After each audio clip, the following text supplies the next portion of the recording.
What's the meaning of central bank?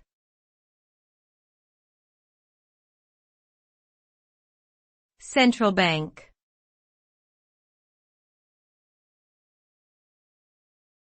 Central bank.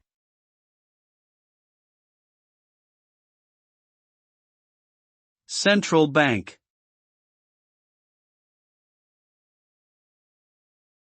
Central bank.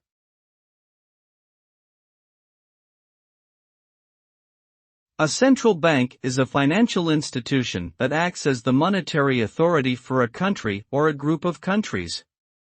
It is responsible for regulating commercial banks and implementing monetary policy, including setting interest rates and controlling the money supply. In addition, a central bank often manages the nation's foreign exchange reserves and provides financial services to the government.